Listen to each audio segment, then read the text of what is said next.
Hey everyone, and welcome to another edition of Schmoedown Night in Canada. I am your friendly neighborhood soda. As always, joined by Dave, once again joined by Ben, and today we have a first timer on the show, Dustin Buke. Introduce yourself, Dustin. Yeah, boys, thanks for having me. Yep, my name is Dustin Buke. I know this is Schmoes of the North. I'm in Northwest Wisconsin, so I think I'm as close as I can get, really, if you're gonna live. Yeah, where I'm not too many hours away from all you guys. Yep.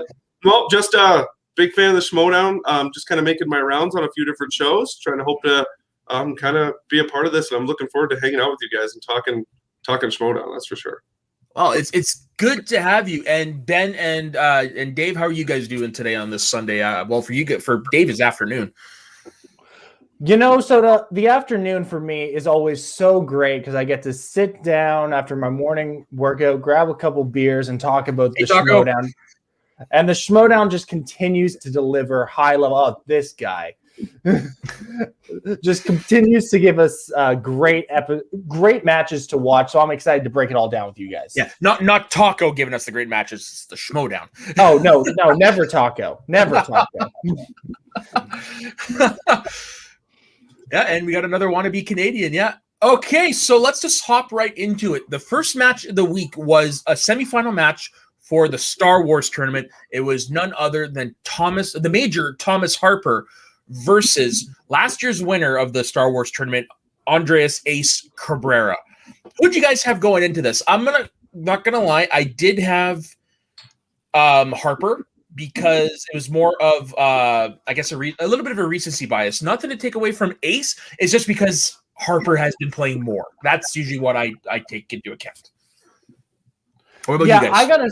I gotta say, it was after I was definitely thinking it would be Harper, but the moment, okay, bye Taco. But after Ace's win, his decisive win over Sullivan last week, I really thought we were going to get to see another run of Upset City, and I started putting all my faith in Cabrera, and he played well. Yeah, and it came close. It came close to Upset City once again. Ben, what did you think of the match? Who'd you have going in? I had Ace. I'm never going to have Ace again. I mean, I don't know why we never call him Upset City. He has that power. He's that good. But like you said, there was an awful close match. It was a fun match, too. Mm-hmm. And what about you, Dustin? What did you think of the match, and who'd you have going in? I had Ace going in. I think I'm not the one I'm one of the people that hasn't thought of still Ace as this upset person. People still do. It's crazy to me. But I was really hoping that this was going to be one of them. That I was really banking on Ace on this one because I figured that this might be the hurdle he needs to get over to stop being looked as the underdog. Yeah, I think the whole Upset City thing, like from a professional wrestling standpoint, it's just like it's one of those catchphrases that just happen to catch fire. Like The Rock's, if you smell The Rock's cooking, Stone Cold's, hell yeah, that type of thing. So I think that's why people still refer to Upset City because it is so ingrained with who Ace is and is a big part of his competitiveness. Well, also when you look at if you think about it, nobody for the most part picks him going in. So no matter what, it's going to be an Upset City. Right. It's especially true this round. Sorry, Ben, I'll let you talk in just a sec. When you look at how much hype was surrounding the other competitors and the Dragon Con players, people like Gold Leader, I think Ace was still looked at as the least hyped, especially after going in. What was it? The fifth round of the draft. I think that's why Ace coming in was still thought a little bit would have been thought a little bit of an upset. Because he's probably the least hyped player, unjustly so, but least hyped player in the Star Wars League right now. Yeah, no, I would 100% agree with that. Ben, you had something you wanted to add? I really going to say, should we be counting him so low on that list? I don't think we should after that season. That's my point. Like, why? Yeah. Again, to me, Upset City had a negative connotation that he doesn't need anymore. That's all I meant. Okay. Yeah, it's. Do you have anything you want to add to that, Dustin? Before the interesting part about it is like I was thinking about this the other day. It was like, so when they started this teams tournament and Marisol and Adam were the veteran team because everybody else came in to it pretty much 0-0. Mm-hmm. I mean, most of the people that came into this tournament were maybe one match in, besides Ace. And yet, was Ace touted as the number one seed at any time? Like, was that a thing that? Well, he was given talked about that this was his tournament to win and all. It is just an interesting thought process that we have around Ace. People, I think everybody was on Harper's train pretty early on, and it was Harper's tournament, still is, to lose. But it's just funny. I never once did somebody say, "Well, Ace is coming in here one seed." It's his tournament. Well, I think the fact that he got Sean Sullivan in the first round says that Ace was considered the top seed because Sullivan we've all seen as he's a very good player, and has a lot of potential, but has the worst record of anyone in this tournament, similar to Andrew DeMolanta last season.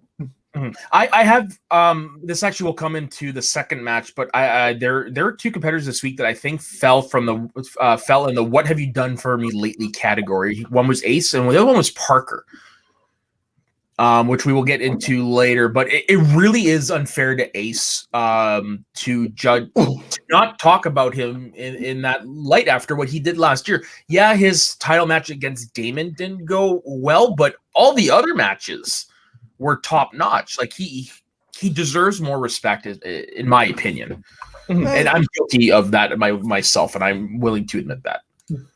Yeah. That's all I wanted to say. Yeah, but this was like all around. But makes sense to me, Ryan. I actually kind of agree with that. Well, we looked at more of the. Yeah, I agree with that, and I think like this match though put respect on both of these players' name because we're still looking for, can Harper win when he doesn't go perfect? And that didn't happen in this case. Yeah. Both him and Ace missed 2 questions in the first round. And both of them were just scrapping the entire way through. This was one of the more entertaining matches that we've got to see recently. Yeah, I'd agree. And I hope that even though he lost, I hope this match will end that recency bias with Ace. I think it will. I think it has to. I think it has to personally because Laura Kelly after Collision will be champion, obviously, and then Ace will be the only Star Wars player on Swag. So he's going to have to come back and do it all again. Yeah, that's the positive with Ace, right? Is no matter what he does, he's going to be around. Because it's so hard to be a mainstay in the Star Wars division. I mean, we're getting there because, it started so much last year. I do think this batch of people is going to be, probably the people going forward for the next couple of years. But Ace is up there, with Laura and DeMolanta, and who knows what's going on with Alex right now, that he's a mainstay now. I wouldn't doubt if we get lucky enough to get another exhibition match with Ace sometime, in a random come August when we're trying to get ready for singles and all these other things. There might just be a random Star Wars match, and which wouldn't be so put it in an Ace. Yeah, it wouldn't be so bad. And with Alex, I'm pretty sure he's taken a well-deserved break off after that month he had. Yeah, so it seemed like every week he had a match. I'm hoping with Ace versus Andrew in a spectacular. Well, that again, Ben, that's impossible because Laura Kelly will be champion at the time. So I don't know what to tell you. I don't know what to tell you, Ben. I honestly think this is the hardest league to project that far in ahead just because of how many good players. Ace and Andrew DeMolanta would be a great match, but so would all I'm good. I'm just saying that one I wouldn't want. Yeah, and I would, if that happened, man, I'd be right there with you because there are a lot of good matchups that could happen at Collision. Yeah. But yeah, and it's true. If Harper misses 2 questions against DeMolanta and the others, it could be the match because he did perfect in his first 2 games, and then but they both missed they both missed just 2 questions. Yes, they finished 8-8 after round 1. Yeah, so man, and this is what me, Ben, and Ryan talked about last week, which was Harper played perfect through his first 2 games. But we've seen with Smets and with Parker and with Mara and everybody, you can't play perfect forever. That the day will come when you miss questions. And Harper missing questions, and even though it goes all the way to sudden death, which was insane to me, the fact that he can do that and still come out with the W really, I think, solidifies how good of a player he is. Agreed. Yeah, well, and didn't that match, it's because I guess we're kind of talking about it, didn't it become more exciting the fact that they missed those questions so early on? Yeah. Like in Star Wars, we always just are assuming that's like 10 and 10, 10 and 9, bonus round and such, and you're like waiting almost for the third round to see who's going to maybe miss a 3 or a 5-pointer. But man, I was watching it, and I was actually coincidentally, I was folding laundry while I was watching on my phone. I was like, I'll put it on the background, and within the first 5 questions, I had the phone in my hand, and I just stopped. I'm like, well, now I'm into it. I'm like, I can't believe they're both missing questions. Harper's missed 2 I think he missed his 2 in a row, didn't he? They both, Harper missed 2 in a row. Yeah, like that. I was like, well, now I'm fully invested in what's going to happen now, which was just interesting to me. But good on the rebound. Mm-hmm. That's an interesting question. A thought that you bring up, Dustin, which is the fact that they missed these early and show that it's they're both fallible. I think it takes more. It draws you in because oftentimes in round 2, we just expect, all right, someone's going to spin Return of the Jedi, someone's going to spin Force Awakens. They're going to go perfect. But those misses early on, I think it makes even the wheel choice. And you can see on Ace and Harper's face for both of them, they're like, all right, we got to make up some ground here, even though we're tied. Let's really think about what we're going to pick. Yeah, I noticed it more with Harper because he missed the 2 in a row, and it looked like he missed the second one because he was still pissed about the one before. But luckily, he got that out of his head and just went forward from there. Yeah. But I was worried for a second when that happened, to be honest, because you could see it on his face. He was flustered. Agreed. Now, when we talk about like people getting flustered, I think it's very important to talk about management. And something we haven't talked about is the just strange but adorable dynamic between Kate and Harper. She comes in with all this energy, and he's still like, yes, ma'am. Yes, of course. And I think that like kind of that bit that they're doing really does help to solidify and like level out any player. Yeah, Kate, I'm starting to realize is the Sergeant Bilko for Harper.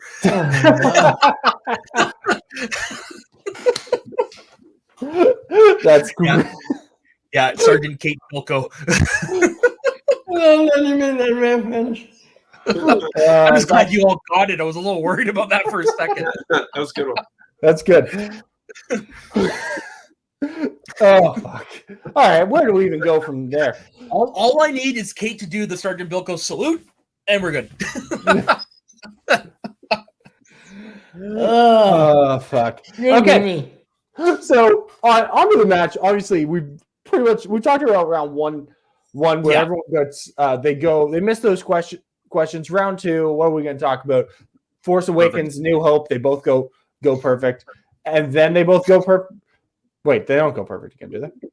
No, wait. Did they both miss their 5? What happens? I think they were perfect after those. They were. They were. Sorry. Yeah, I'm looking at the final scores on my thing. I'm like, that math doesn't add up. I then didn't take into account how long into sudden death they went. Yeah. So when it hit sudden death, guys, what were your thoughts there? Who did you have? Because I know things can change immediately when it goes back to sudden death. Well, my first thought was I should pause this and go to the bathroom now. Just because I know the caliber of the people going in, I was expecting a long sudden death. Mm-hmm. I was still hoping for Ace. I was still hoping he would pull it through. Yeah, I thought sudden death. I don't know why, but I switched over to Harper and sudden death. See, because this goes back to what I just said earlier. We have the bigger game tape on Ace. And we know that Ace occasionally in Star Wars, which is super occasionally, will miss a more basic level question, even though the one I think he missed. I'm not a Star Wars guy. I'm not going to pretend to know I know any of it. But even that miss, I thought, that seemed like a difficult question. But I don't know, man. I thought Harper looked dialed in going into that final round. Can I? Seems to play to his strength. Yeah, and one of his strengths, I think, and this is why I also flipped over to Harper, was all through round 2 and every question, he's always writing it down on his whiteboard and stuff. I think that's just like it's one of those things for him. And next time we have him on the show, we'll have to ask him. Yeah, I've been wanting to ask him about that. Is it like just like a thought process, or I could have sworn, I'm pretty sure I read this somewhere that somebody posted about that. It's a full thought process thing, and it's how he I don't even, it's just like people who take tests, they write it down even if it's multiple choice or something in the columns, because that's just how his brain has to work in order to get where he needs to be in that amount of time. Hey man, it's working for him. Like it is. Really is. So far. And I think that is why I also switched over to Harper, because going from round 1 to sudden death, your brain is kind of switched to a different mode of answering questions, and you don't have to worry about writing it all down. But Harper's been writing down this entire time, so that muscle memory and those exercises are still there. And I think that's actually a very strong skill set to have, because you're already in that. All right, I'm going to write down, then I'm going to look at it, and I think that really helps out a lot. You guys might know this more than I do. Is Dragon Con more like sudden death? Because that's what it sounds like. It's just that type of question. Yeah. Yeah. Isn't it just question for question, right? Yeah. And a lot harder from what I hear. Yeah. Yeah. One of the reasons I picked Harper in this is because, well, he works for the military, and I'm afraid. No, I'm kidding. He would never. I know he would never do that. That was just a bad joke. But I do want to bring this up though, because we do know that Harper won. And Taco, what do you guys think? If Gold Leader wins this round coming up, Gold Leader versus Harper, who do you have in that one? Because that seems like the match that everybody wants to see in the final. See, I want Burkett to beat Gold Leader. Oh, I mean, Gold Leader does a show on our channel, so obviously he should do great in all that he does. That's why I'm actually not giving a winner for this. Here, I'll say it. Burkett should beat Gold Leader. Did I say it for you? Thank you. And I think if that was to happen, Dustin, I think there's a lot of. I think it would make all the preseason Dragon Con hype. I think it would make all that speculation worth it to have both of them in the finals, because it's like, oh yeah, there it is. Especially with the interviews that we did with both Burkett and Harper, they really, even though Gold Leader and Harper had a little that was fun. back and forth on our channel too. You know what that means? If they play in the final, they could use that clip from our show in the package. You know what? I want Gold Leader to win now. But isn't that like, just speaking of what you guys have done? I mean, I think that's why I'm almost choosing Gold Leader. Is it's going to make it, I think, a more fun match. We all know Harper's stoic, right? Yeah. I mean, this isn't just taking into the trivia part. It's the storyline part. And you're having Gucci having to talk crap to Harper, which is just funny to me in itself right there. I mean, just polar opposites. That's why the Gold Leader almost brings a little bit more edge to it, right? Yeah. I don't know about it. And then it's almost still like that, the Schmoedown versus Dragon Con player, even though Gold Leader's new, he's not in that Dragon Con, so it's not saying like this Dragon Con group are coming in to take over the Schmoedown. So, but again, you get that storyline if you don't. So, true. Ben, did you have anything you wanted to add? Well, I think I had a question, but I think you answered it. Out of those 3 players, how many are Dragon Con people? Out of those 3, just 2. Gold Leader, he just showed up pretty much. He does a lot of other online trivia stuff, some bar trivia, but he wasn't a Dragon Con guy. Okay, and it was Wilson, Burkett, and Harper. And who was the 4th one? There wasn't. Like Molly and Alex have both done Dragon Con. Okay, maybe that's what I was thinking. Oh no, it's the Fan League 4. That's what I was thinking. Gotcha. Well, yeah. Okay. I think people are excited about the Dragon Con people because they know they play at the same level as Damon. True. So they will. I think people want another. I almost hit that Damon. People want another Damon to compete with Damon. Yeah. If you look at the 4 semifinalists of the Star Wars tournament, like it is a murderer's row. Like, honestly, any one of them could pick it. But it seems like the money match is Harper versus Gold Leader because I don't know if I'm mistaken in this, but it seemed like those are the two that had the most hype going into the tournament. Well, I don't think so. Like Gold Leader was still he had played one match, same as anyone else. I think Gold Leader was more after that first match against Lacey. Was it against Lacey in the tournament? The tournament? No. Lacey was the very first match. Yeah, who did he play in the tournament? Hold on, I got the results right here. He played Marie Wilson. He heard 31 to 28. Yeah, it was after that Marie Wilson match that people started talking up Gold Leader because he had defeated one of the Dragon Con players. Yeah, and that just looking at that now. So first round beats Dragon Con. Second round potentially beats Dragon Con. He's not going to though. No, but think about it. If he wins the whole thing, he beat the Dragon Con 3 to win the tournament. Think about that. Yeah. That's bragging rights. And no Dragon Con player plays for the title the first round, go at it. You know, that's pretty big. Yeah.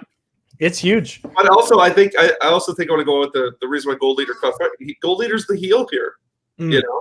I mean, is there anybody else in the tournament that's playing that role, really? Left? No, I think he would have been the only one to be honest. He was the only one. So I think that kind of also gets people going a little bit. Yeah. You know, that he is the one heel going through the tournament.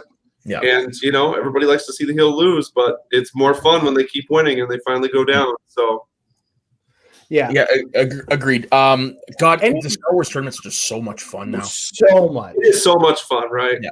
Can't answer for shit, but they're fun to watch. I have no idea what's going on the whole time.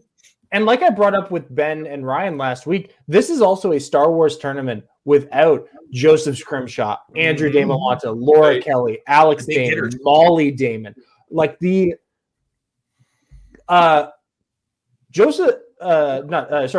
Sullivan and Ace are the only two players from last year's tournament that are in this tournament. And it was intense. And I can't wait for the next one. Me too. Any final thoughts about this match before we move on to Inner Geekdom? Yeah, as much as it's weird to say, I'm happy that Harper didn't go perfect. Me too. Because now we eliminate the question of can he win if he doesn't go perfect going to the final. What about you guys? You guys have any final thoughts? No. We think there's one more Star Wars tournament this season, right? Yeah, there is one later on. I think all leagues are doing 2 tournaments. Okay. Yeah. All right, cool. Except for singles.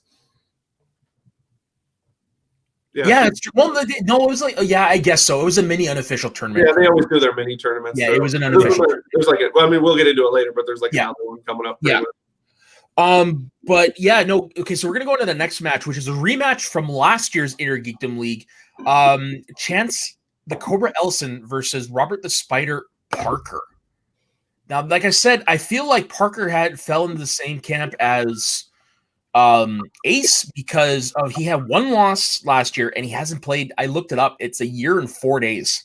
Oof. Didn't he just play Brandon Hanna like a month ago? Who the hell was it that? Okay, I did look it up yesterday. There was somebody. There's legit somebody that played this week that hadn't played in a year and 4 days. I don't think that's true because Preston played James White earlier. JT just played Goddard. Well, I was going to say when he played, I forgot he played Goddard. Okay. Yeah, no, there was somebody they hadn't played in a long time. I'm gonna have to look that up because I can't remember. But I was looking it up for when I was speaking on Schmoedown yesterday. Not even any of the pay-per-view matches is that true. What the? Where did I get that from? Okay, so while Soda looks that up, you guys keep talking. I gotta look into this because I read that. Dustin, we're going in. Chance Ellison has the win over Parker, but Parker has made a big show about how hard he is training this season, and now he's in a faction with Mara Kanopik and Dan Merle. What were your thoughts going into this match? I thought it was Parker's to win. I think everybody did, but my biggest takeaway was, and and this isn't like trying to say that I think Chance, I'm sure he would love to have beaten Parker in this, but Chance wants the singles division. I don't think he's shying away from it anymore. He says it. I mean, I think he said it kind of after his post-game interview. He is the tag champ and such. I'm thinking he's semi-happy that he is focusing somewhere else. Mhm. Because, I mean, Parker, I think we all know, is going full tilt into this right now.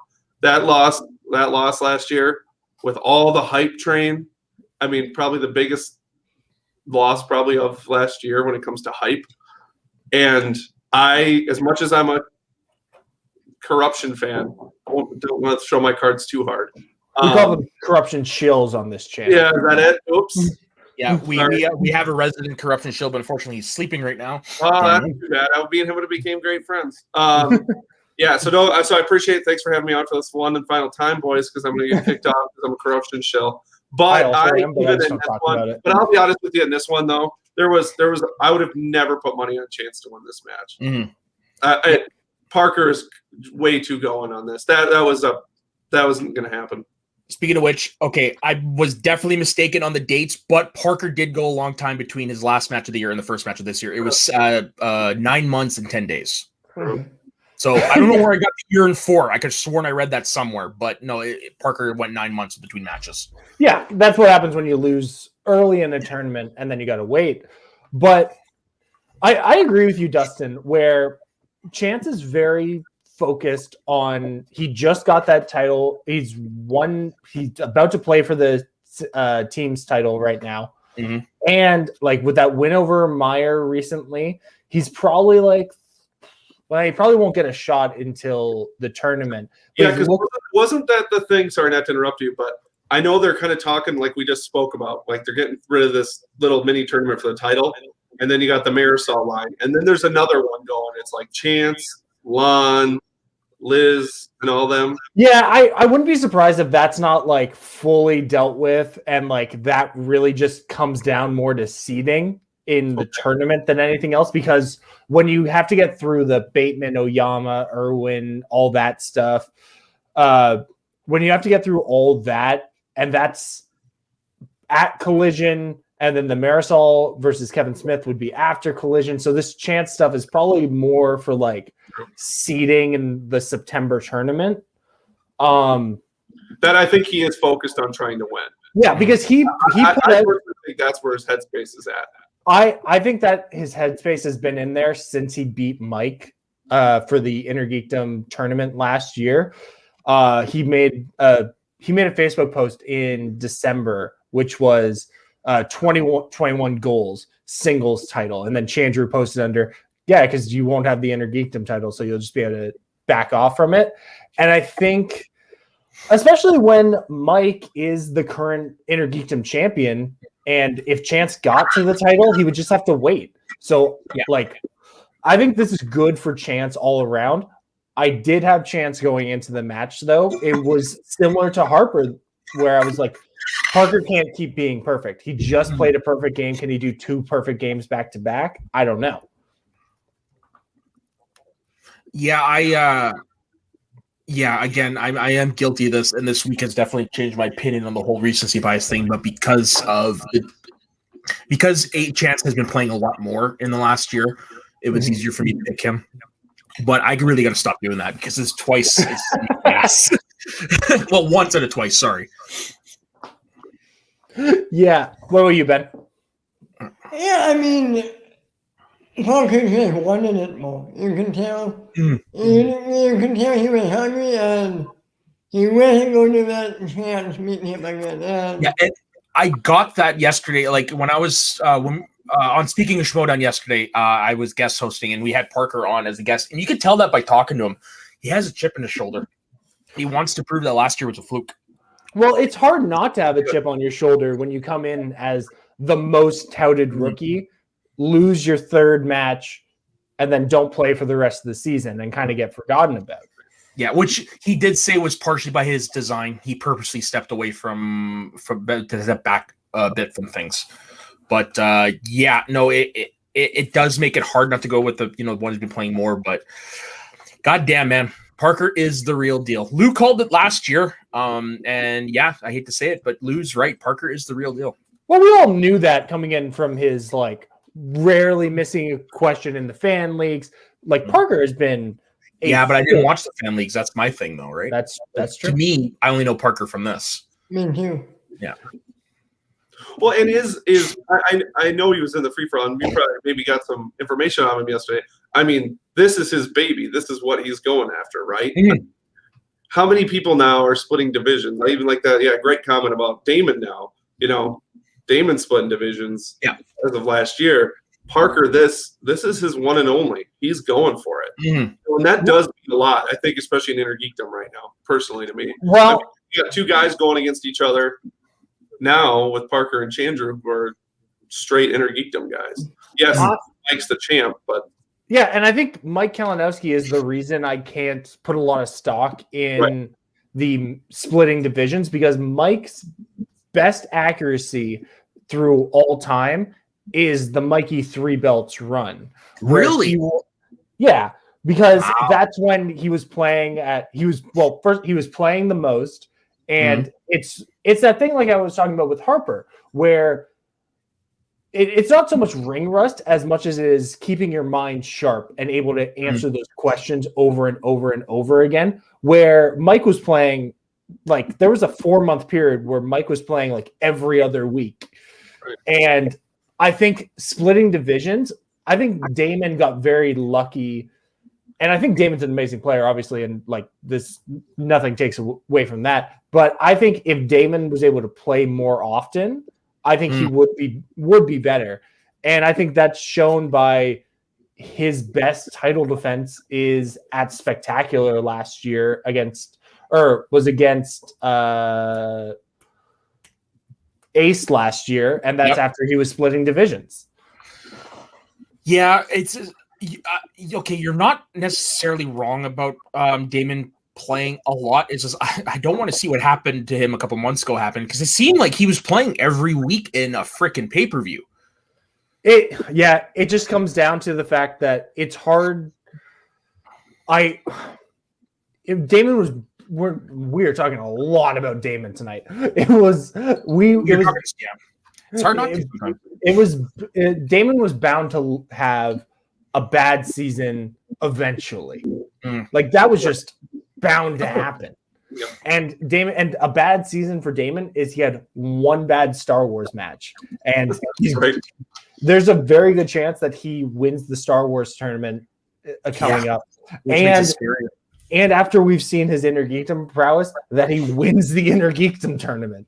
Like, but we should probably get back to the Intergeekdom match. Yeah, because I mean, as much as we love talking about Damon, we don't want him to overshadow the whole thing. Take us through round one there, Dave. So Parker obviously goes perfect. Chance only misses one, but as we've seen in these matches, like 11-9, when you're playing at this high a level, that can be all the difference. Yeah, 100%. Yeah, that bonus point's becoming so important nowadays. Yeah, and it's not only that, but I think it is a bit of a motivate or a demotivator going into round two, where you're less likely to take risks. And you can see how hard it was for Chance going into round two, where he checked to multiple choice once, and it looked like it killed him so much. Because you know that if you get 5 questions, and if they're 2 points ahead, that means to tie the game, assuming everything goes right, you need to get all of yours right, and they need to miss a question, and you need to steal it. And checking the multiple choice, as we see going into round 3, like he's down and by an extra point now. Just bring it back to Damon. Taco does bring up a good point. It's not that he wasn't playing in 2 divisions. He was playing at high levels in both. Mike played at a high level in 3, so I don't know what we're saying. Right. Yeah, he was one slip up away from going even further. One Flash Gordon from from playing Paulo Yama in New York. Yeah. True, but also Mike is crazy. Yeah. Love love you, Mike. Don't kill me. Or even worse, don't send Shannon on me. I don't want that. But I respect the queen. I bow down before her. It was also some interesting wheel spins because like I love seeing like the X-Men get thrown out there because it's so you forget how many fucking X-Men movies there are. Yeah, then you got X-Men, X2, Last Stand, Origins, and then it is First Class, and then the Wolverine, Days of Future Past, Apocalypse, Dark Fate. 9 movies. You forgot Deadpool. Right, and you forgot Logan. And New Mutants. New Mutants. So you're looking at like 13 movies right there. Yeah. That is, it's the 13 movies that feel like they blend a lot. Yeah, exactly. Like if you can't, I love Days of Future Past.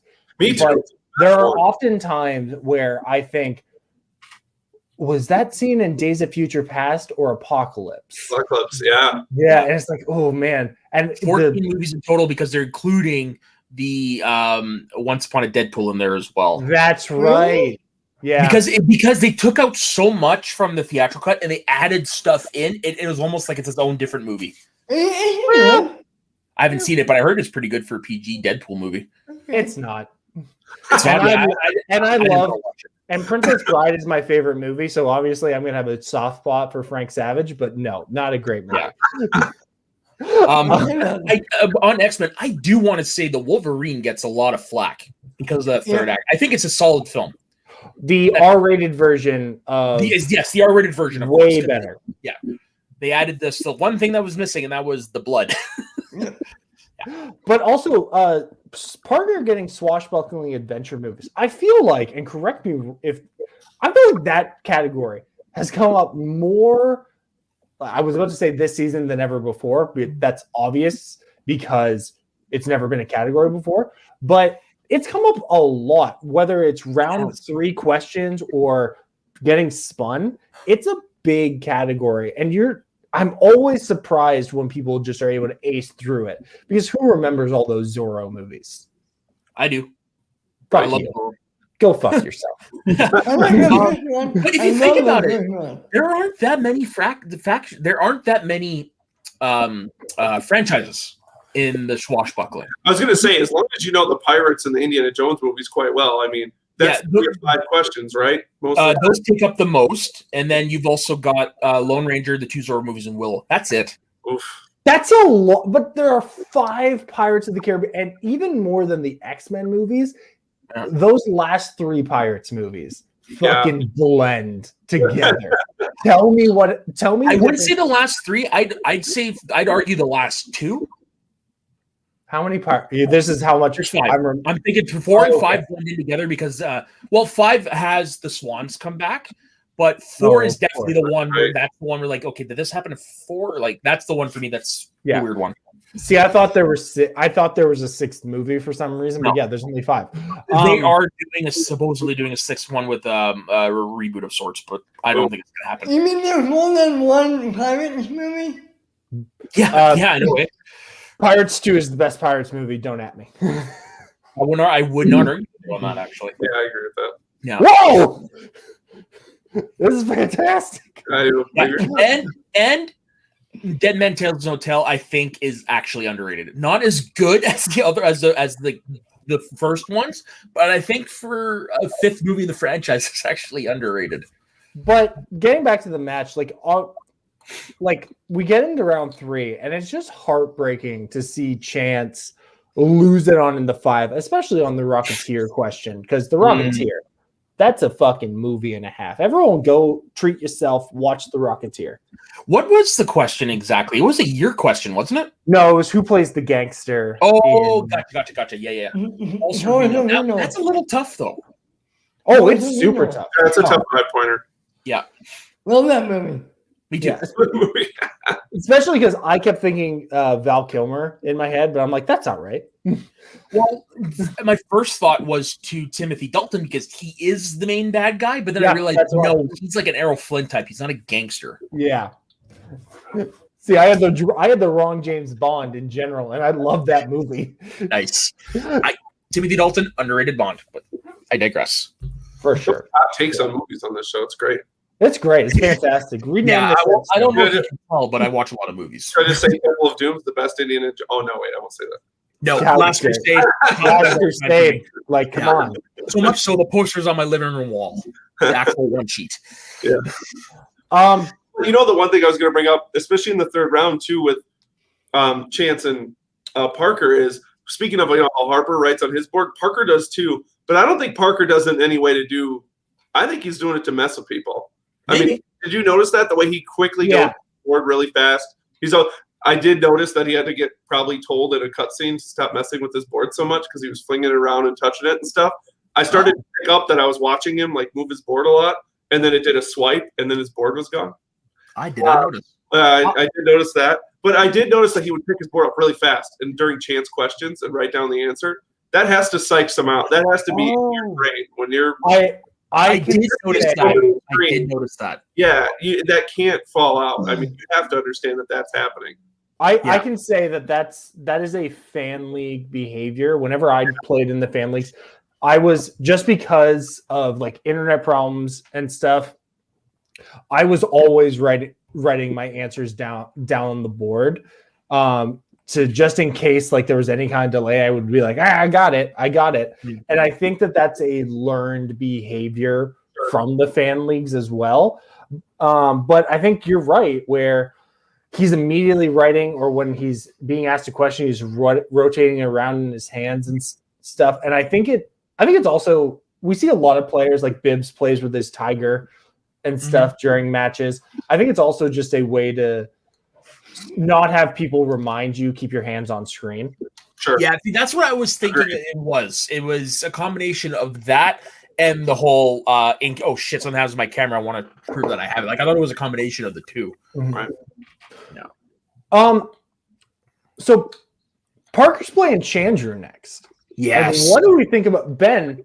I feel like we've just been talking over you. So Ben, what do you think? Parker versus Chandru. This is a match we've never seen before.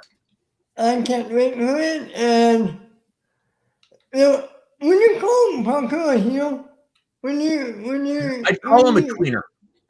Okay, I want to see Parker beat Chandru so bad. Now I like Chandru, but it's Parker all the way for me. I can't wait for this match.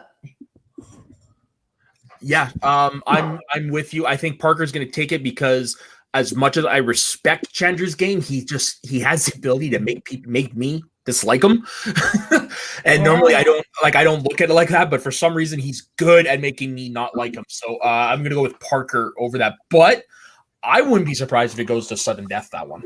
See, it's really interesting because Chandru, up until his loss to Mara, where he did not play great, it was probably his worst performance. Maybe since his initial 5-way, his worst match ever. But up until that point, he was on a 4-game streak of not missing a single question. So it becomes interesting where he's had a little bit of time off, and he was so storyline involved last season that earlier on in the season, I wonder like how he's obviously more invested now than he ever has been. And I wonder if he can put that towards there you go, Ryan, just for you.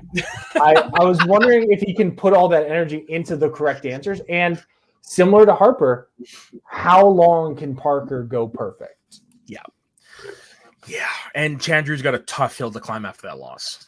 But I think it goes. I love that we keep going back to things we're already saying. I think it's the out of sight, out of mind thing with Chandru again already. You know, we get to watch him lose, and he hasn't been around. Like you said, he was a major part of the storylines in the first part of the year, and then he lost, and I don't think we've seen him since. And you know, I think he has a big chip going in too. I think they both do, which is what's going to make this match extremely scrappy and extremely interesting. Both shoulders are huge, right? Yeah. Like Parker needs to prove himself against somebody that can put him over the edge of proving how good he is, because he hasn't played that person yet. No. Chance is good, but he's not to me, Inner Geekdom elite level, where Chandru, I'd say, still is. This is his first true test because He of that. just because played for a is belt a former last champion. year. Right. So I think Chandru's a big old, that's big for Parker to try to beat him. But, I think Chandru's I would pick Chandru right now. I think he's coming for him. I think he's scary good. If Parker beats Chandru, could you see Parker beating Mike eventually? Yep. I think it's a really big possibility, but like I said, Mike play similar to Bibbs actually.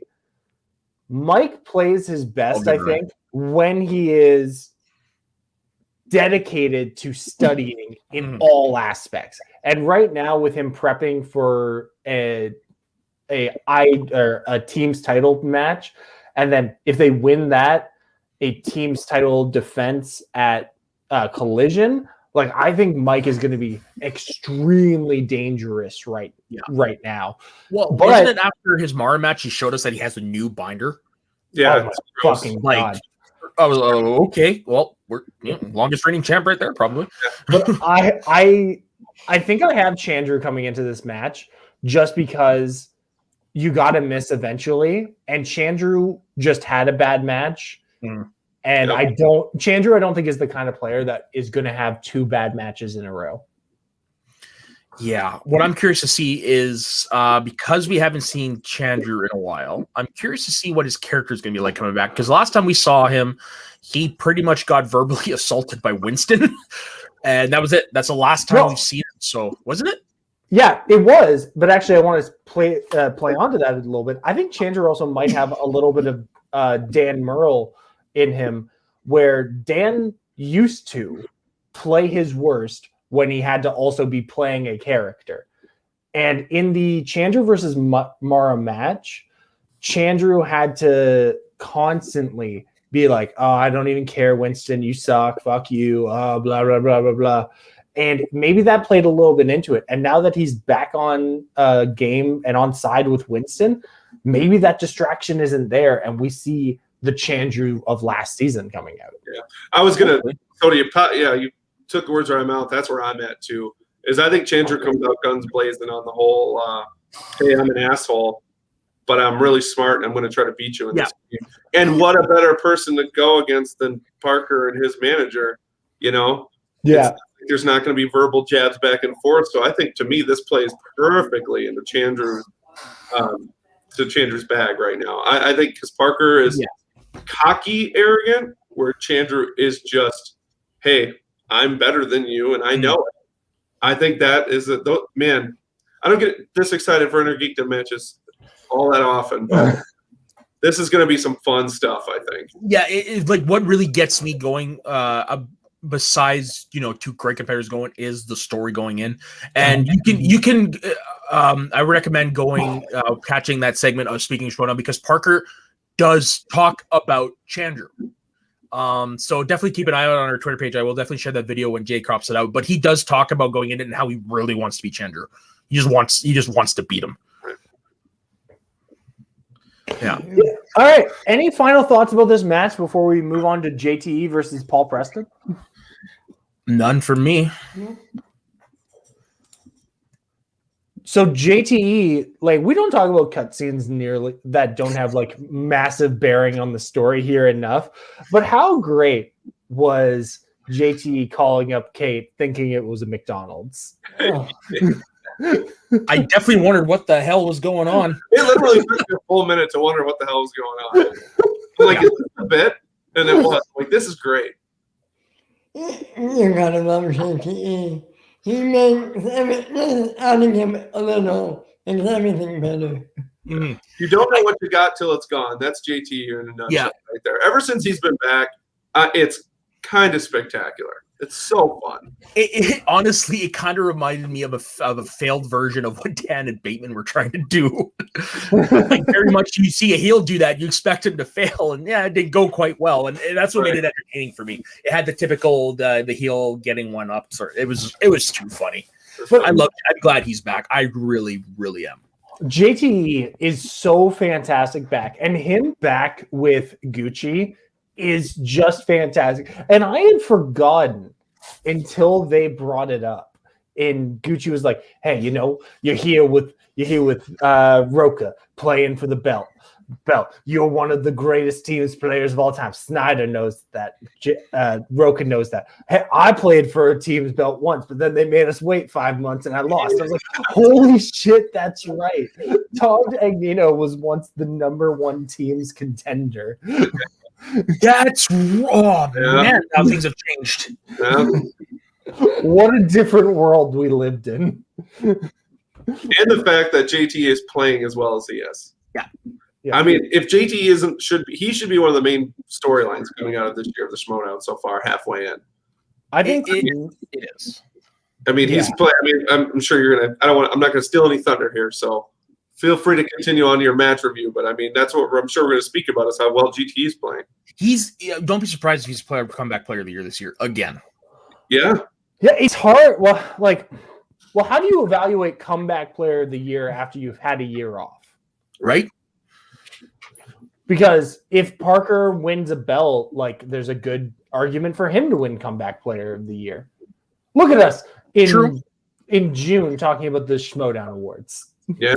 I think JT is it. I mean, it's amazing how well he's played on Rushmore, how well he's played in singles. I mean, man, if he can get another match or two here, gosh, it's crazy to think that JT is and after he, left the league in such great gracious with such great matches too. Yeah. So, I mean, that's pretty awesome. And again, it's entertainment for Judge the Badass. I agree, Taco. I think that's spot on. But JTE, I can't wait for him to play someone who's not in the den. But it's something interesting where both times he has been fighting back from a position of weakness to win the match. Where in his singles career so far, he hasn't been the overdog. He has consistently been the person who's losing all the way and then takes it at the end. And I think that's fine for these mid-level guys.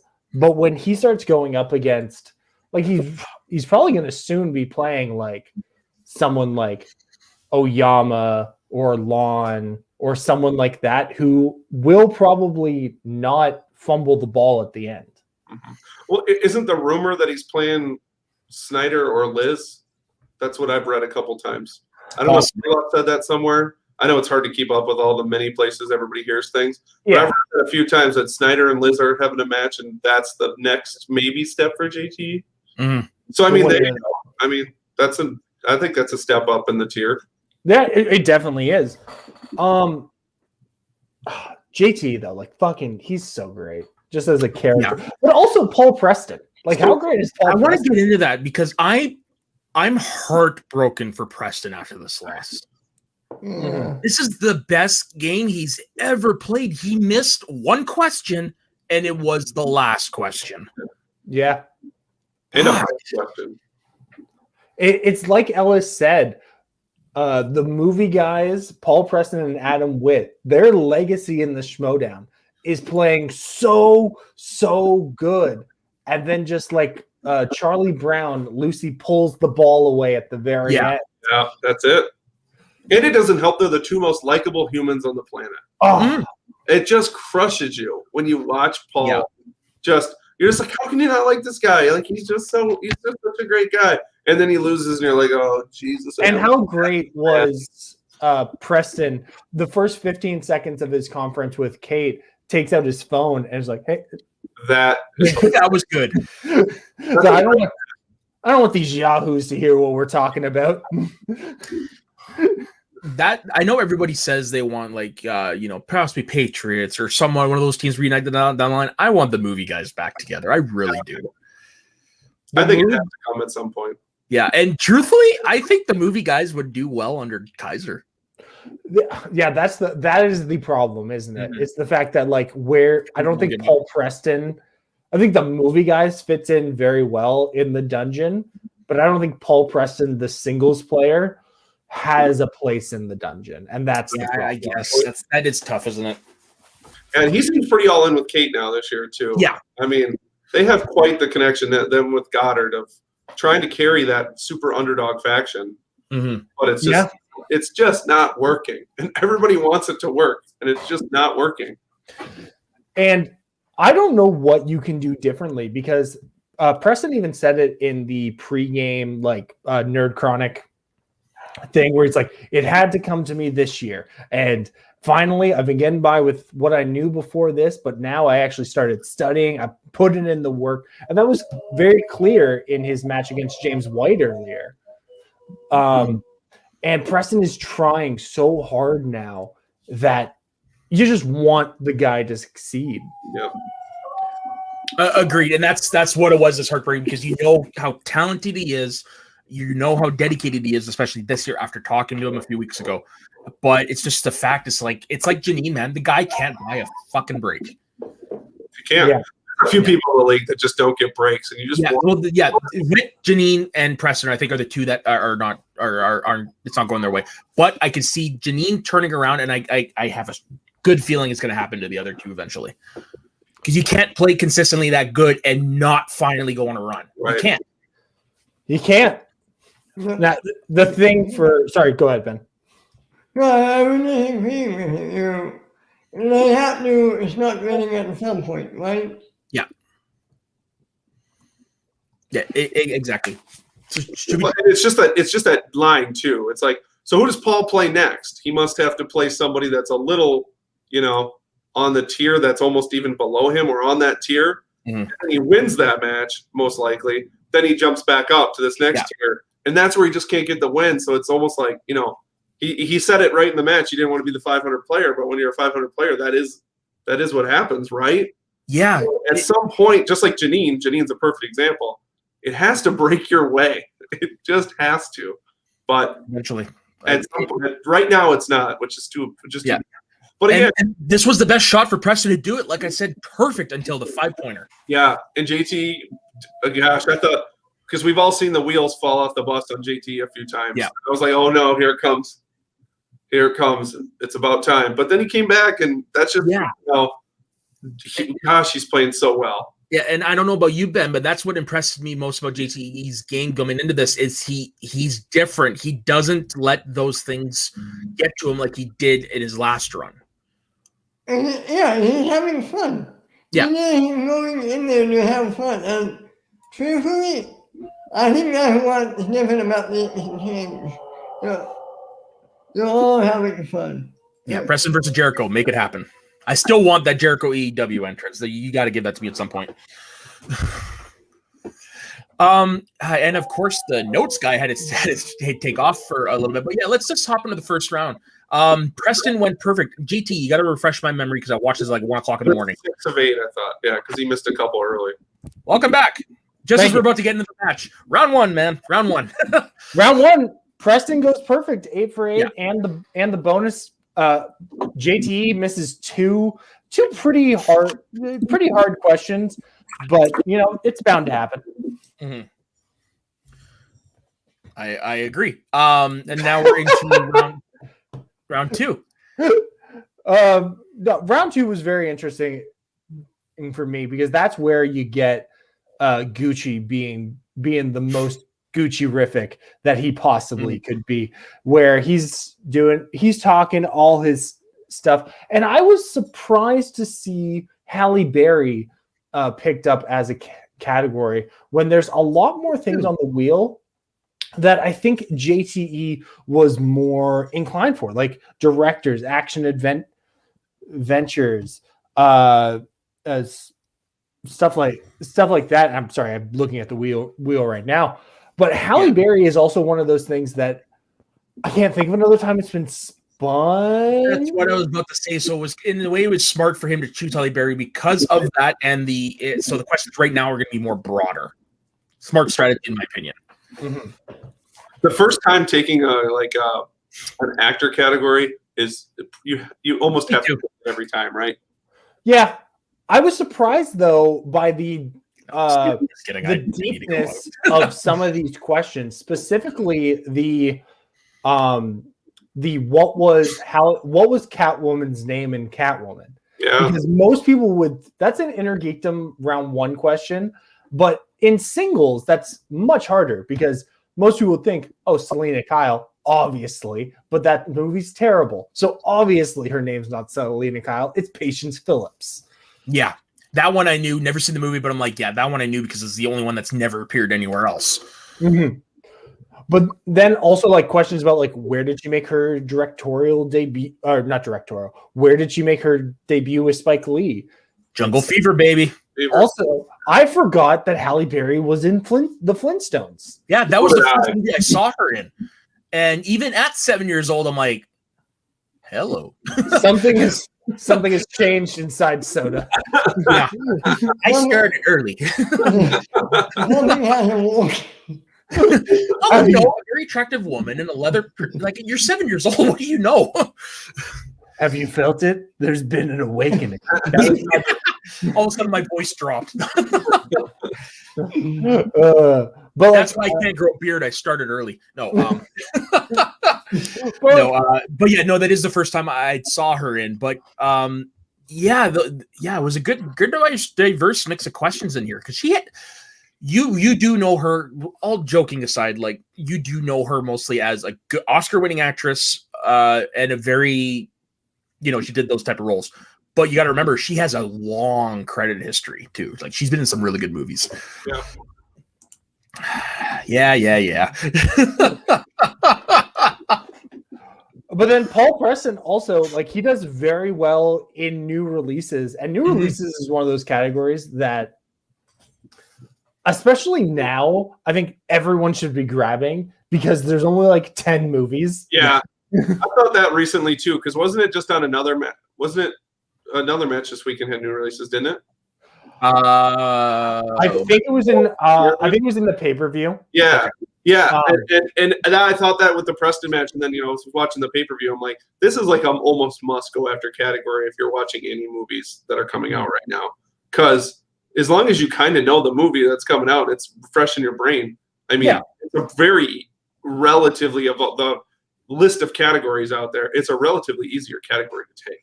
It is. I think it's hard in the post-COVID world where there's all these movies that are coming out, like four different big small movies every week. Now where there is a movie a month.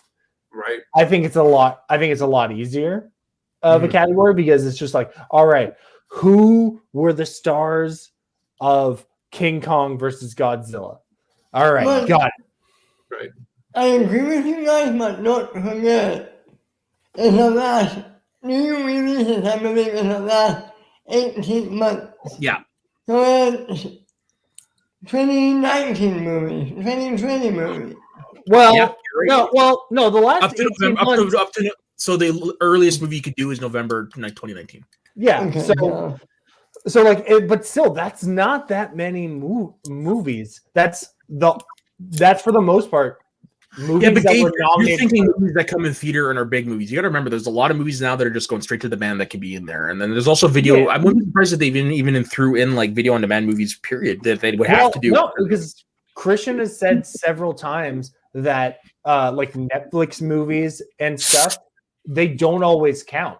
And it's like they have to make a major cultural impact for like straight to VOD movies to happen. That's why we've never got like a murder mystery question from Adam Sandler's. Was that what that movie was called? Him and Jennifer Aniston go to Europe.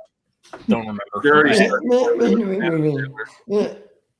Yeah. I don't remember. But like, you notice too, like new releases, I kind of agree. Like of the 4 questions, usually 3 of them are pretty. And again, I don't use when I watch this, I don't play along rarely because my movie trivia knowledge is very poor. I watch a lot of movies and I remember a lot about them, but trivia is not my thing. But when it comes to new releases, that is the one category I relatively do well in because it seems the questions relatively are, hey, if you've heard of this movie, there's a solid chance you know a couple of the actors in it, the director, and what's going on in it. Just in general. And again, it's because it's in your lexicon. Yeah. Being publicized and stuff, you know. I think also with new releases, they try not to have like, hey, what was the twist of this movie? Right. They tried to avoid like major spoilers and stuff. Like I think if you go back to like 2016 or whatever when Wonder Woman first came out, I doubt if you got a new releases question, you would have got who played Ares, because it's like, all right, fucking spoilers. David Thewlis. Well, and even, I always think of, especially with the new releases, was the Ben Bateman Merle match when the 5-pointer was the ready or not question. No, I love that movie. Because it's such a good movie, and like even my thought was, I'm like, gosh, it's even hard to write a 5-pointer for this category. Yeah. Because, if you've never seen it, but I mean, I thought that was relatively just because of the lexicon. Again, it's Ready or Not was around a lot. There was a lot of publicity for it. Oh yeah, people saw it. It was relatively well known. I recommend that movie to everybody. It's so good. So that and Freaky were the two best horror movies in last year. 100%. And that question to me, I'm like, gosh, that's a. And then I really thought about this category a lot of how hard it is to write a question. Granted, I thought that, again, we'll talk about it in a second, is one of them came up in the Irwin Oyama match. I'll never remember it, but that was a movie that was super off the wall in that one. I'm like, okay, that's how you write one, but you can't write 4 of those, or else it might become a ridiculous category. So, yeah, and plus you don't want to give too many context clues as well, because you do have to make them think. Right. Yeah, this was a great match overall. And like both of them do very solid round 2 performances, showing why they are worthy of playing each other. I want to see these two go at it again, but I want to see Preston finally get the win. See, I don't know. And this may be like a weird thing to say, but I kind of dig. Until Janine wins a belt, like I kind of dig Preston like having this role where he's almost there and stuff. Because like we can't have too many. Oh man, all these guys do is lose. You got to get the win, because then it's like, who am I rooting against? Okay, but like I guess, but you could turn this into a gimmick for Paul, and I think he'd pull it off. To be honest.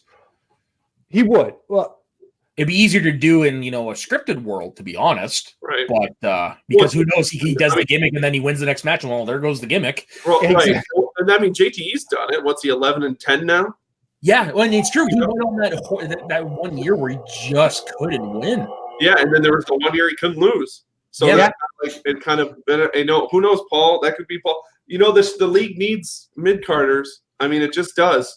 Yeah. Not everybody can be champions and stuff, but you're always hoping they could be. That's why Paul has it, right? Mm-hmm. Yeah. Yeah, I agree. And I think this is also a really competitive match where both of them, when we get into round 3, like both of them, there no JTEs left by the end of this match. Everything is left on the field, and everyone is just going for it the entire time. Yeah. Yeah, Taco, the league needs jobbers. Hey, I don't disagree with that quote. I don't either, to be honest. To be honest with you, I'm sorry. That's why Adam Witt will continue to get Star Wars matches. I agree. Adam Witt will. If you're not going to be the best at trivia, make people care about you and remember you somehow. And Adam Witt and Paul both do it. Like, here's the thing. Like, I agree jobbers would be good, but I'm looking at this as a pro, because again, big wrestling fan here, so this is what you usually compare to Schmoedown to. Jobbers are easier to pull off in wrestling because they're going to lose, but their job is there to make the person winning, the person who's going to squash them, look like $1 million. However, because we don't have that predetermined thing in the Schmoedown, it's going to be really hard to pull that jobber scene off. Really hard. Yeah, I agree with that, because I think that's the if you look back to last year's singles tournament, like nobody was like, hey, you know who is going to be in the semifinals? Adam Collins and Liz Shannon Miller. Like Liz was someone who was supposed to lose in the first or the second round, but she made it all the way to the semis. And like that just happens every once in a while. Yeah, well, it mostly happened in the 90s. Like, you don't really get that nowadays, but you had Barry Horowitz, who was the jobber to the stars, but then he ended up going on a run that everyone remembered from that time. And I know you had the Job Squad.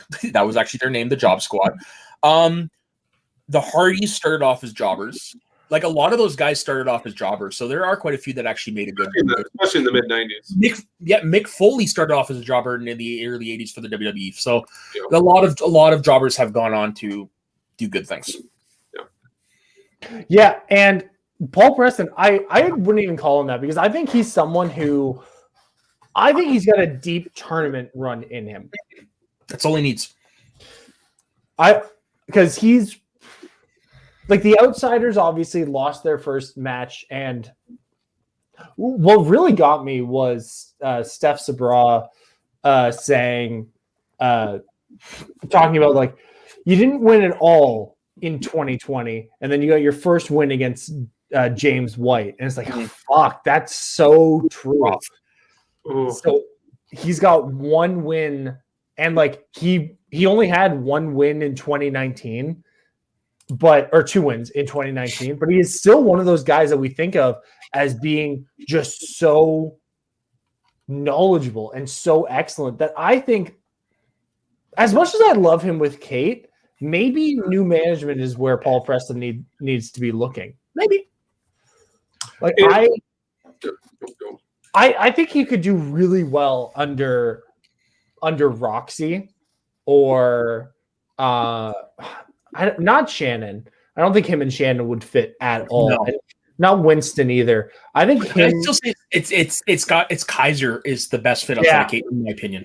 I think the problem with that again is just the people he already has on his faction. But I think that I think if he was to go over to Roxy, I think he would be a really good. You sub Janine in for Andraco, and you sub Preston in for Janine on Blackjack, and I think we're looking at a much more deadly Preston. Yeah, because I honestly think Janine's a better player with Roxy's Amanda, so I could definitely see that formula work with Preston as well. Mm-hmm. Can you see him doing well with Kensnut?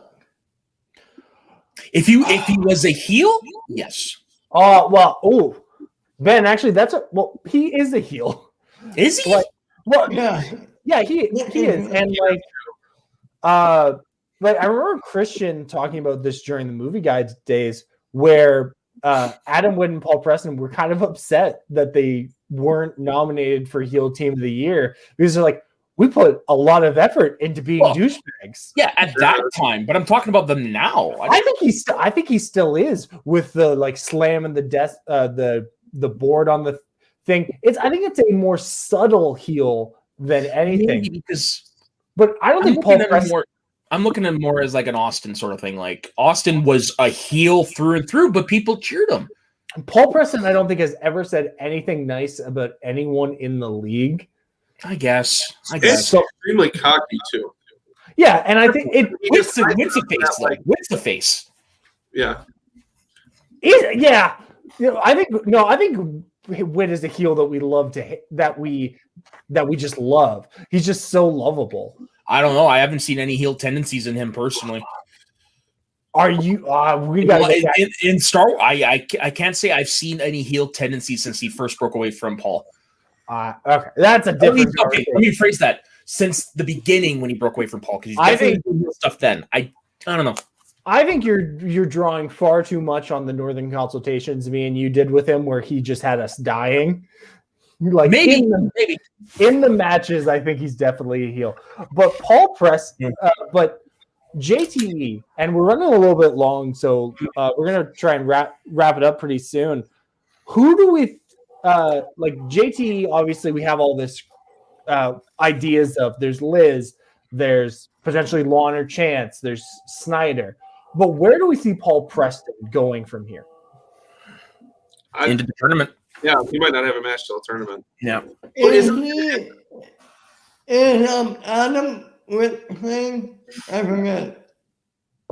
Not anytime soon. I don't think. Hold on. Star Wars, but like not anytime soon. And I think he said that he's more interested in training people and playing Star Wars.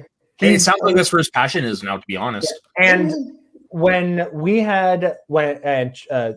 shameless promotion. When we had him on Northern Consultations, he said to us, Oh, which time?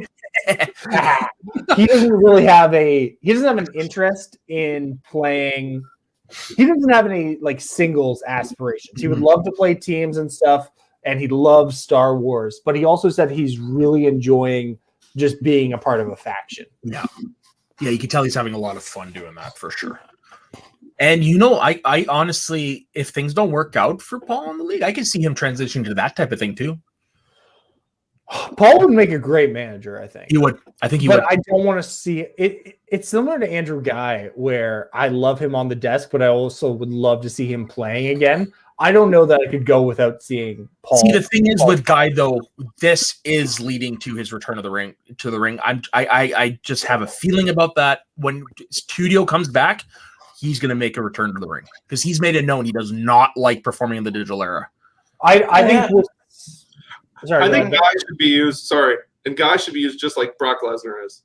He's a special attraction. He doesn't need to train all the time. He should play once or twice a year in a live setting. That's it. He's a special attraction guy. Guy loses. I disagree. Look at his team's runs. Oh, I'm not saying he shouldn't, but in singles. Yeah, in singles, I agree. Is that he shouldn't be like doing a random studio match against Paul Preston because they just happen to seed well against each other. I think he should be in 3 months of nonstop jibber jabbering with someone, but then they're live in front of 1,000 people in Chicago. That's where you bust him out. Yeah, that's actually a good comparison to Brock Lesnar. It's just don't put the fucking title on him. I'm a Brock Lesnar guy, so I'm okay with it. And I understand, but a part-timer should not have the title. I think Andrew Guy's return to like competing after all the brainwashing Winter Soldier Schmoedown is done, I think his return is next year's free for all. Yeah. Sure. Maybe. But because he's such an integral part of the Schmoedown, I could see him. I don't know. I could see him returning earlier. Yeah, maybe. Yeah. Anyways, does anyone have any final thoughts on this match? It was great. It was great to see JTE back playing as good old JTE. 100%. Can't wait to see what comes next for him. I agree. And Dustin, how about you? Any final thoughts on the final match or the weekend, a week overall? Because we had a good week. Yeah, it was a great week, and I know. It was really good. It'll be interesting. I guess the biggest thing is where's GTE go to? Yeah, can he keep going? I mean, do we look at JTE as a guy who can come all the way back and actually compete against Dan or Marisol or whoever has the belt at the time? Because right now he's 2 wins away. Yes, and think about this. Everyone talks about how great JTE used to be, but there's one thing that he did not do back then that he does now: study. Yeah, like I think JTE has proven he's making his return known. He didn't want to have a Riley or a Dan Murrow return. He wanted to just come out and crush, and that's what. Yeah, he's. What is it? He's 5-1 since his return. If you something like that. Yeah, he's like 5-1 with teams with a good free for all performance as well. JTE, I think similar to his 2017 run. Was that the year that he got to the semifinals against Sam Levine? Hold on. I've actually got it on. And yes, you are correct. Yeah, I thought so. 2017. I think we're going to see a very similar run to that with JTE, where I don't think, like we kind of talked about earlier, I think all JTE's matches are going to come down to how good of a seed is he going to get in the tournament. And I would think that he's going to get a pretty high seed and he's going to have a pretty deep run. I think so too. I do think so too. This was a great week in Schmoedown matches. Like, this is the type of week you want when you're a fan. 3 great matches that each delivered something, and especially the first 2 with their stories around them. So that's everything for this. So Dustin, thank you very much for joining us. It's been a pleasure. Yeah, thank you, boys. Thanks for having me on. I appreciate it. And where can everyone find you? Down the road again. I appreciate it. Oh, of course. We'll definitely have you on. I've already sent a message to Luz, like, we need to get this guy back occasionally. But where can everybody find you? I can just be found on Twitter, Dustin Dubuque, last name spelled just like the city in Iowa. That doesn't mean a lot for most people, but if you're familiar in in the United States, you got her down, and that's about it. And Soda, feel free to talk wrestling with you anytime. Let me know. I'm about to add you on Twitter, so don't worry about that. And Ben, where could everybody find you? You can find me at my Twitter at Ben_radio. You can find me every Tuesday on Media Training Network with Matt Nader and Shooting Breeze. Every Friday on Recapping the Past. Every Saturday on Get Ready. And every Saturday here on this channel on Mount Schmoedown. Yesterday we had Kaiser on talking about the Smiths. And next week we're talking about JTE. So it's going to be a fun one. Don't forget to tune into that one, especially because these guys do great work over there. I've been on a couple times, and they're probably the most unique show in the Schmoedown. Let's just say that. They have, and in a good way. You guys have totally distanced yourself from the other Schmoedowns because you do things differently, and it makes for great content because you don't ever see anything like this right now. So very, very proud of what you guys do over there. And what about you, Dave? Where can everybody find you? well, for me, first of all, you can follow me on Twitter at Schmoes of the North on Twitter. Follow me on Facebook. Join our Facebook group, Schmoes of the North. Subscribe to our YouTube channel. 220 subscribers. We want to hit 250 before Collision, so get smashing that button. And for me personally, though, you can find me at Baby James Lees on Instagram. It's a fun time. Yeah, it is, especially his Instagram game. I'm not going to spoil it because I got in trouble for that once. You can find me over on my personal Instagram and Twitter at soda_the_saxman. You can find me here every week. Seems like on every show, really, on Schmoedown Night in Canada. You can also find me over at my other channels, Media Sways Network, with all the shows that Ben has listed. And also, you can find me on Tuesday nights at 6 o'clock Pacific, 9 o'clock Eastern, producing Let's Talk About Star Wars. We did our third episode last night, and we had Chris Anthony Lopez from Spin from the Real as our guest. It was a versus type show where it was Cal Kestis from the Jedi Fallen Order video games versus the Grand Inquisitor from Rebels, and who would win in a fight. Definitely check that out. Great show. Don't let the runtime scare you. We are trying to get that down. With Taco on the show? How? We got it to 2 hours and 4 seconds yesterday, down from 2:20 the week before, from 2:45 the week before that. We're getting there. So now it's officially not longer than every Star Wars movie ever. Right. Right. I'm partially to blame for that runtime. But anyways, on behalf of myself, Dave, Dustin, and Ben, thank you very much for watching us. And we will see you again on Friday for the next edition of Schmoedown Night in Canada. Stay sweaty and smash cancer, everybody, and we'll see you next week.